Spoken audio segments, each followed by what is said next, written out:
Alors nous allons maintenant passer à la rencontre de deux personnalités féminines qui plongent en eau profonde et elles vont nous expliquer comment elles sont arrivées dans ce milieu-là que l'on pense peut-être au départ plutôt réservé aux hommes. Et je vais donc demander à Corinne Copin, Maëva Onde et Marion Morisseau de me rejoindre.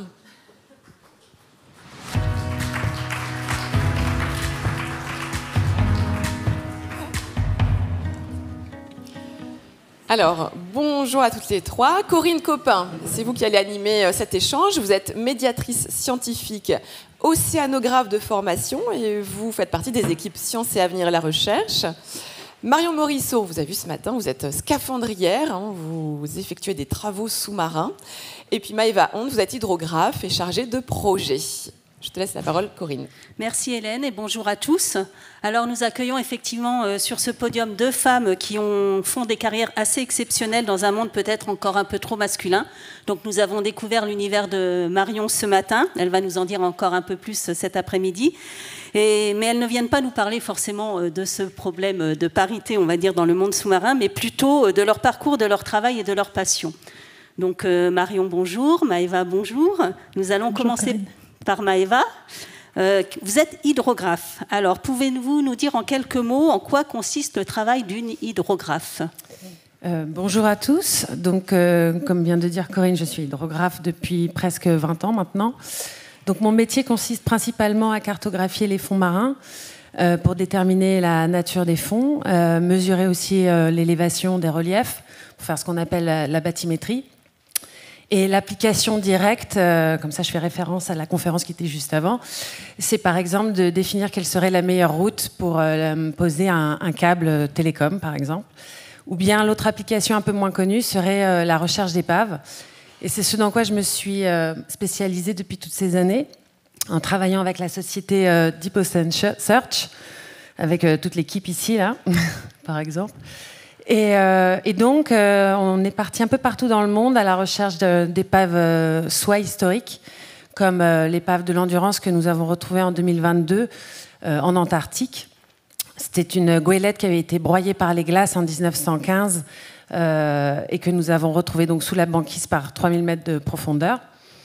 D'ailleurs, j'en profite juste pour faire une annonce. Le 6 novembre, il y aura la projection du film documentaire de notre expédition et donc de celle de Shackleton qui avait monté cette expédition en 1915, ici à la Cité de la Mer. Donc voilà, il y a ces épaves dites historiques et puis il y a aussi les épaves dites commerciales qui ont plus un intérêt financier de par leur cargaison. Et c'est comme ça que nous avons retrouvé quelques épaves un peu partout dans le monde. Et je peux parler par exemple du City of Cairo que nous avons retrouvé au large de Sainte-Hélène par 5200 mètres de profondeur. Nous en avons fait donc la localisation, l'identification, et puis nous avons aussi récupéré donc la cargaison. Et là, il s'agissait de ramener à la surface 100 tonnes de pièces d'argent.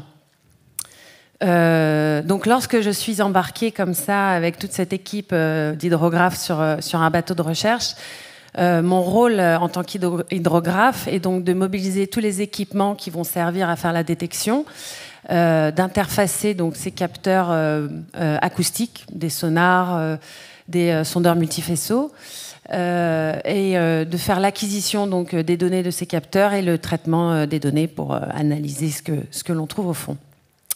Donc ça, c'est à peu près 3 mois de l'année aujourd'hui, mes embarquements. Et le reste du temps, donc, je suis chargée de projet, c'est-à-dire qu'à la signature du contrat jusqu'au rendu final des rapports et des cartes, je suis en gestion du projet. Je vais devoir donc trouver des solutions techniques pour rendre le projet viable. Une fois que les équipes sont montées à bord, je suis en soutien logistique et technique en cas d'avarie, essayer de trouver des solutions aux problèmes. Et ça, voilà, je le fais depuis chez moi. Merci Maëva. Alors, ce qu'on comprend, c'est que vous êtes souvent sur l'eau, mais pas forcément dans l'eau. Par contre, c'est la technologie qui vous permet de découvrir les fonds marins, comme vous nous l'avez expliqué avec les capteurs. Par contre, Marion, vous êtes scaphandrière, donc ça, on l'a bien compris, et vous allez voir directement ce qui se passe sous l'eau pour y travailler. Pouvez-vous nous dire en quoi consiste votre métier ? Oui, tout à fait, Corinne. En effet, Je vais sous l'eau, donc je suis équipée d'un casque de scaphandrier qui est juste ici. Je suis reliée à la surface avec un narguilé et donc je vais effectuer tout type de travaux dans le fond des océans. Donc tout type de travaux, mais c'est vraiment tout type de travaux. C'est-à-dire que de l'installation portuaire où vous voyez les pontons qui sont reliés par des chaînes, je vais aller inspecter les chaînes. S'il y a des parties qui sont trop abîmées, je vais aller les changer. Ça va aller de toutes les installations balnéaires que vous voyez, les zones de baignade, les bouées de navigation, les corps morts qui retiennent des bouées pour amarrer les vedettes à passagers, les vedettes de plaisance, toutes ces structures portuaires. Ça va aller également de toutes les installations de câbles sous-marins, comme on en parlait juste avant. Va accompagner le câblier qui est en train de déposer le câble sous-marin. On va y poser dessus des cavaliers, si simplement le poser au sol, ça ne suffit pas. On va lui déposer des matelas de concrète encore par-dessus si le câble est encore en flottabilité.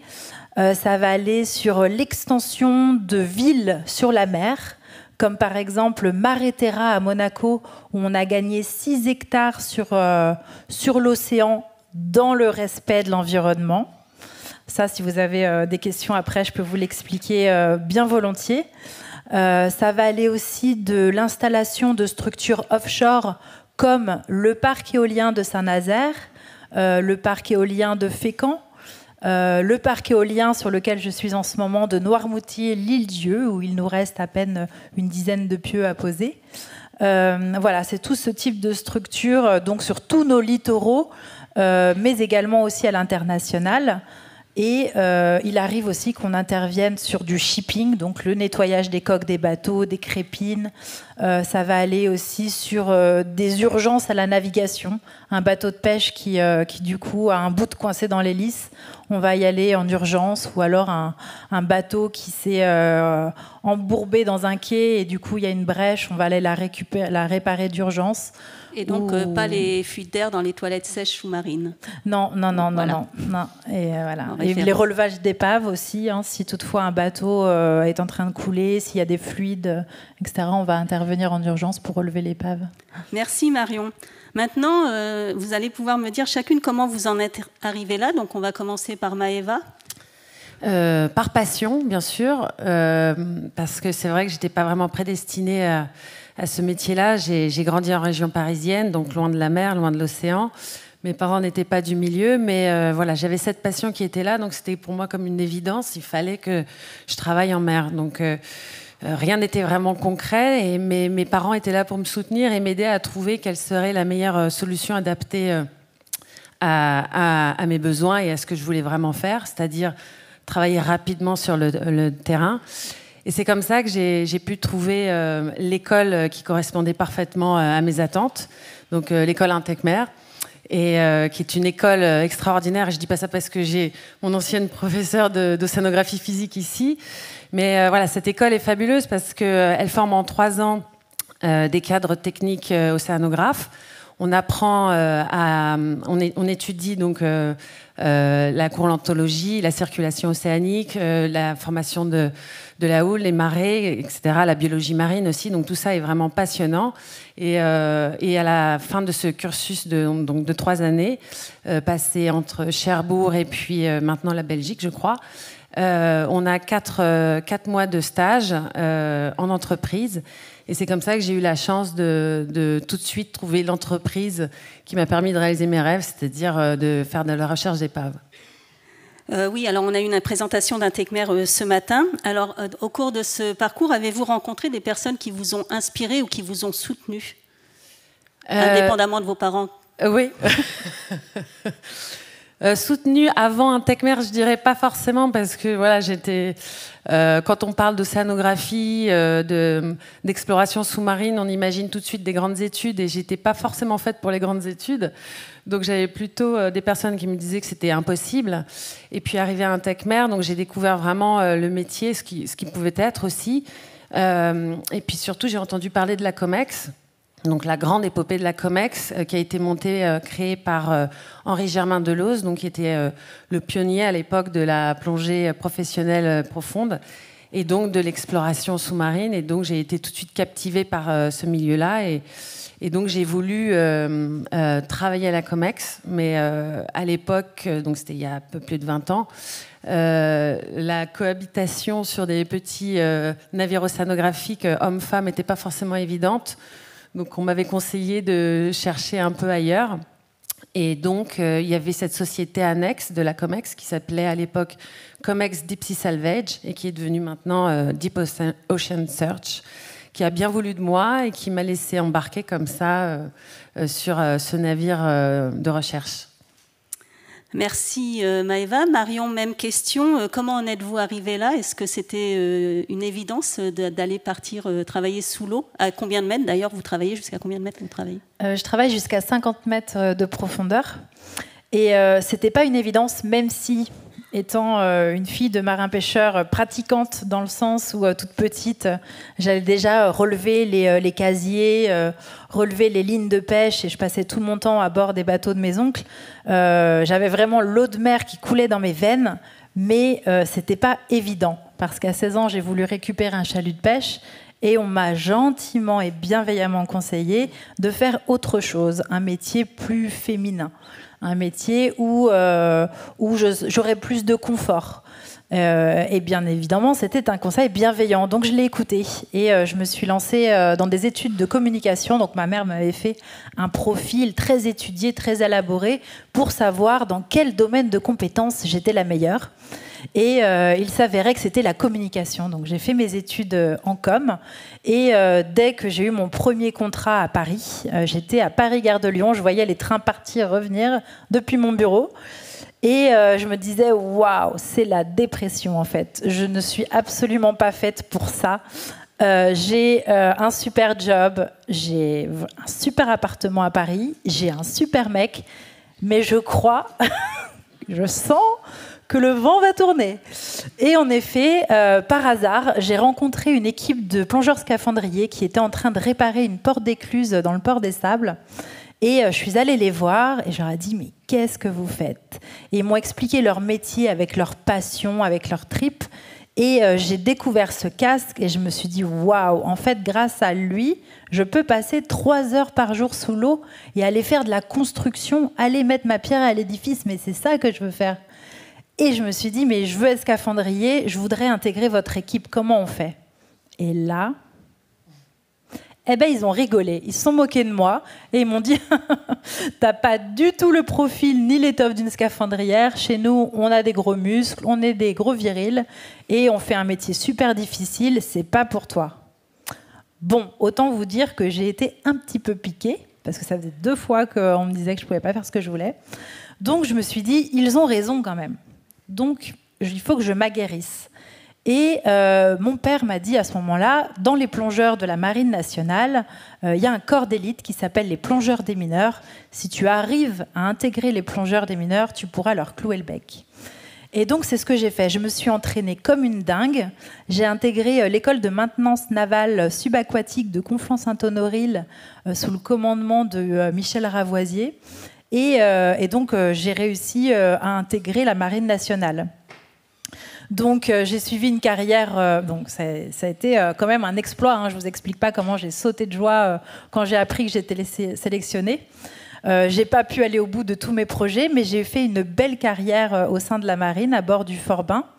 Et à l'issue de cette carrière, où je suis partie faire du renseignement au large de l'Afghanistan, la piraterie en Somalie et ensuite la Libye, où là, je pensais que j'étais assez aguerrie. J'ai finalement décidé de quitter l'armée pour pouvoir enfin faire ma formation de plongeuse scaphandrière, où du coup, ça a été un succès. Et donc, je fais ce métier maintenant depuis 12 ans, à peu près. Ouais. Merci Marion. Effectivement, Hélène nous a fait ce matin votre parcours d'honneur et de décoration pour la France, et c'était effectivement assez impressionnant.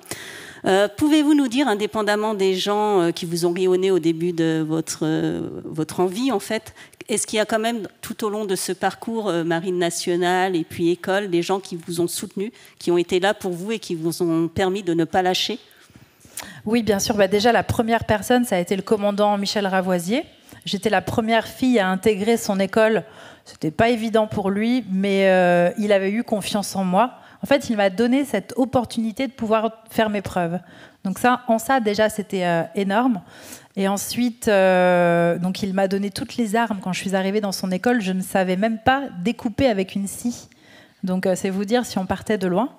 Et donc, il m'a armée de son savoir. Il m'a transmis à réparer un moteur 4 temps. Il m'a transmis toutes ses connaissances. Et ensuite, il y a eu monsieur Jérôme Vincent, le directeur de l'École nationale des scaphandriers, qui m'a beaucoup soutenue aussi à une époque où c'était très difficile pour moi de faire entendre ma voix. C'est-à-dire que sur les chantiers, on a toujours plein d'idées, mais mes idées, elles étaient un peu sabotées et sabrées parce que il n'y avait que moi qui, voilà, j'étais un peu la fille et du coup au début c'était pas simple. Et au bout d'un moment, en fait, à force d'expérience aussi, dans les équipes, on me disait finalement on va peut-être écouter ce que Marion elle dit et puis ça, on va voir si ça marche. Et ça marchait. Et en l'occurrence, donc Jérôme Vincent m'a aidé aussi à former d'autres femmes parce qu'à cette période-là, je me suis dit si j'étais moins seule sur les chantiers, j'aurais peut-être plus de chances d'être entendue. Et donc, on a formé beaucoup de femmes. On a à peu près une trentaine de scaphandrières formées, marrainées. Du coup, on les accompagne pour pouvoir avoir un premier emploi. On les accompagne dans bien des domaines. On a un suivi vraiment presque familial et fraternel avec elles. Donc, en ça, il m'a énormément aidé. Et il y a aussi certains clusters, comme le cluster Vista France, un regroupement de femmes aussi qui pousse un petit peu aussi les femmes à prendre un peu plus de responsabilité dans les domaines du maritime où on est quand même dans une industrie essentiellement masculine. Donc c'est pas tous les jours facile et ensemble on arrive à faire preuve de solidarité. Donc voilà, c'est un peu toute cette alchimie en fait qui m'a beaucoup aidée. Merci Marion. Vous aviez dit lors de l'entretien qu'il n'y avait que 400 scaphandriers en France, donc 30 femmes en fait. Voilà, c'est ça la proportion en gros. Pas tout à fait, pardon. Parce qu'en fait, en formation, il y a à peu près 1200 scaphandriers à 2000 scaphandriers qui sortent des écoles. À la fin, il en reste à peu près moins de 300, ça c'est sûr, à exercer leur activité. En tant que femme, il y en a à peu près une trentaine qui ont été formées et aujourd'hui, il en reste 4-5 d'activités. Donc, c'est un métier qui est aussi difficile pour les hommes que pour les femmes de par la mobilité, puisqu'on est tout le temps par vents et marées, mais vraiment absolument tout le temps. Donc, du coup, voilà, c'est des métiers qui sont spéciaux, mais qui sont vraiment passionnants. Merci Marion. Je vais repasser la parole à Maëva pour vous demander comment vivez-vous, au-delà du métier d'hydrographe, la passion pour l'océan? Bien d'abord, il a fallu que je me rapproche géographiquement donc de la mer, du littoral, puisque je vivais loin de la mer. Et j'avais besoin donc de vivre quotidiennement la mer, d'avoir cette connexion physique avec l'eau. Un peu comme Marion l'expliquait tout à l'heure, on le sent dans nos veines, quoi. Donc voilà. Et aujourd'hui, par exemple, j'aime aussi pouvoir me balader avec ma fille sur l'estran pour lui montrer un peu toute cette biodiversité qui se développe. Et donc, ça commence comme ça, je pense, la sensibilisation, l'éducation au milieu marin. Et c'est d'ailleurs pour ça que je participe à certaines conférences et aussi salons étudiants pour expliquer et montrer ce que peut être l'exploration sous-marine aux jeunes d'aujourd'hui et leur parler de mon parcours, de leur montrer qu'en fait, il n'y a pas qu'un seul chemin et qu'on peut arriver par diverses voies. Parce que je pense que c'est un milieu qui est vraiment passionnant, fascinant, mais qui est aussi primordial pour améliorer nos connaissances du milieu marin et ainsi donc mieux le protéger, parce que je crois que le défi aujourd'hui, c'est de pouvoir exploiter donc nos ressources marines, mais en limitant un maximum notre impact. Et donc, ça commence par la sensibilisation du public et puis surtout, je pense, des politiques. Merci Maëva. Pour vous, Marion, vous nous en avez d'ailleurs un petit peu parlé ce matin. Je sais que votre passion va au-delà de votre métier de scaphandrière, que vous avez plusieurs projets en cours.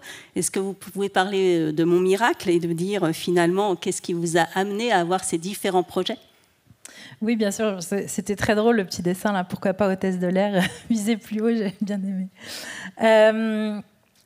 Oui, alors j'ai vraiment, quand je vous dis que j'ai l'eau de mer qui coule dans les veines, c'est pas masse à dire. C'est-à-dire que même quand je ne suis pas sur mes chantiers sous-marins, qui sont quand même, j'y suis quasiment 360 jours par an et j'y suis vraiment tout le temps à bord de mon bateau. Je vais aussi en mer pour aller récolter mes algues. De manière très sélective, c'est-à-dire que quand c'est pas la période de reproduction des crevettes, j'y vais pas. Quand c'est la période où il y a des poulpes qui sont en pleine amourette, je les laisse tranquilles et je vais prélever mes algues pour aller faire du coup des soins. Alors dans la famille, je l'utilise pour manger, pour faire des soins médicaux et pour tous nos produits d'hygiène. Et j'ai lancé la marque de cosmétiques Mon Miracle, vraiment pour offrir des soins qui soient aussi bons pour la santé que pour la planète, avec des formules qui sont essentiellement composées de laminaires et d'eau de mer. C'est tout. Il n'y a aucun ingrédient de synthèse qui vient être déversé par nos réseaux d'eau, parce que vous savez, tous nos réseaux d'eau retombent dans l'océan. Il n'y a aucun agent de synthèse qui est reversé dans l'océan, parce qu'il faut savoir que tous ces produits de synthèse, je vous invite à faire l'expérience, d'ailleurs chez vous, vous regarderez vos listes d'ingrédients et vous regarderez s'il apparaît le mot laurette sulfate. Vous retenez bien cet ingrédient, laurette sulfate. Si vous en voyez sur vos produits, je vous en supplie, c'est directement au tri sélectif et vous n'en achetez plus jamais de votre vie. Parce qu'en fait, ce type d'ingrédients, c'est des ingrédients qui sont dérivés de pétrochimie et une fois que ça rentre en contact après de l'eau dans l'océan, eh bien ça intoxique la vie sous-marine à petit feu, mais sûrement. Je ne sais pas si vous avez déjà entendu cette anecdote de la grenouille qui est dans sa casserole. On met le feu doux, la grenouille elle est dans la casserole, et puis tout petit, la température de l'eau va augmenter, elle va même pas se rendre compte, elle va mourir. Alors que si la grenouille rentrait directement dans la casserole avec du feu vif, tout de suite elle sortirait. Et ben nous c'est pareil, on est en train d'intoxiquer notre vie sous-marine, alors que la vie sous-marine c'est ce qu'il y a de plus fragile, de plus fondamental pour qu'on puisse respirer et être en bonne santé. Merci Marion. Alors je vais vous passer une dernière fois la parole avant de passer aux questions. Hélène, je ne sais pas s'il y en a. Pour l'instant, j'en ai pas reçu, à moins que ça ne soit pas arrivé sur ma tablette, mais je n'en ai pas reçu pour le moment. Maëva, pouvez-vous nous donner un petit message à faire passer aux générations futures qui sont dans la salle ou derrière l'écran ? De croire en soi déjà, de ne pas écouter les personnes qui vous diront que c'est impossible, parce que lorsqu'on est passionné, qu'on a la motivation et l'envie, on peut arriver justement à obtenir de réaliser nos rêves. Et donc, surtout, voilà, croire en soi, croire en ses rêves, tout est possible. Et Marion ? Moi, je suis désolée, je vais lire un petit peu ce que j'avais écrit. Je crois vraiment à la puissance de l'océan pour guérir, inspirer et bâtir l'avenir. Cet événement, c'est pour moi l'occasion de porter la voix des profondeurs et de rappeler que protéger la mer, c'est protéger la vie. Et vous êtes tous libres de vos choix, ne l'oubliez jamais. Merci. Alors, merci à vous deux pour ce partage d'expériences qui donneront peut-être à l'envie de certains d'entre vous d'investir l'océan pour mieux le connaître, pour mieux le gérer, pour le garder en bonne santé. Comme dit Gilles Boeuf, effectivement, notre liquide humain, c'est beaucoup d'eau de mer, la même composition que l'eau de mer. On sent que l'eau de mer coule dans vos veines. Hélène, est-ce qu'il y a des questions ? Alors, pas sur la tablette, mais peut-être dans le public, qui n'ont pas pris le temps de poser sur le chat. Alors, est-ce qu'il y a des questions pour Maëva ou Marion ? Voilà, monsieur. Marion, tu as dit qu'on pouvait construire et empiéter sur la mer sans que ce soit négatif pour elle. Comment est-ce qu'on l'a fait ?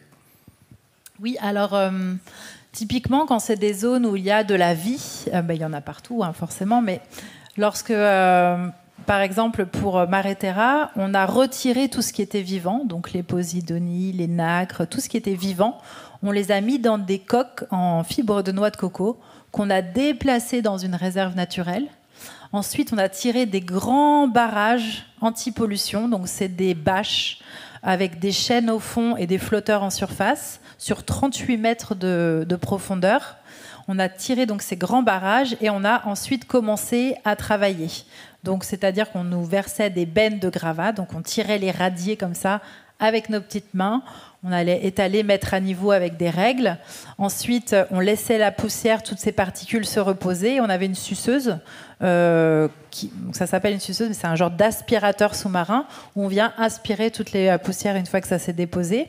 Ensuite, il y a des gros blocs de béton qui sont arrivés de La Ciotat et de Marseille, qui part un transport aussi de manière à ce que ça ne libère pas de particules ou de substances nocives.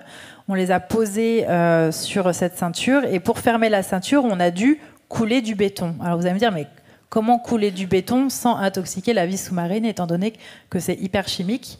En fait, du coup, on a on fait des coffrages, on fait l'étanchéité des coffrages. Et en fait, après chaque passage, on nettoie vraiment la structure sur laquelle on a travaillé. Une fois que tout a été déblayé, que tout a été aspiré, que toute la zone a été vraiment mise au propre, l'acier, tout dégagé, tout mis au clair, on retire le barrage anti-pollution et on va réimplanter du coup tout, les posidonies, les nacres, on va tout réimplanter. Et en plus de ça, on va poser des récifs artificiels parce que sur les récifs artificiels, dès qu'il y a un petit module, tout vient s'accrocher dessus et la vie reprend. Et cette merveilleuse surprise, c'est que très rapidement, en fait, les poissons reviennent et il y a des écosystèmes qui reviennent ensuite dans la foulée. Donc, certes, on empiète sur l'océan, mais du coup, on le fait dans le respect. Donc, on respecte la biodiversité qui était en place.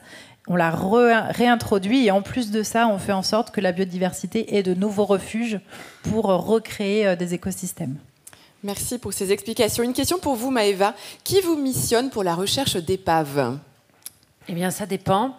Ça peut être des sociétés privées, des fondations. Par exemple, pour l'endurance, c'était la fondation Falkland Maritime Heritage Trust. Principalement, ça peut être des États également. Mais lorsqu'il s'agit d'épaves dites commerciales, comme j'expliquais tout à l'heure, c'est généralement des fonds privés. Allez, il nous reste 2 minutes, peut-être une dernière question. Et sinon, comme on nous attend à 15h25 précisément en visio, on va libérer Maëva et Marion et Corinne. Merci. Merci beaucoup. Merci beaucoup À toutes les trois.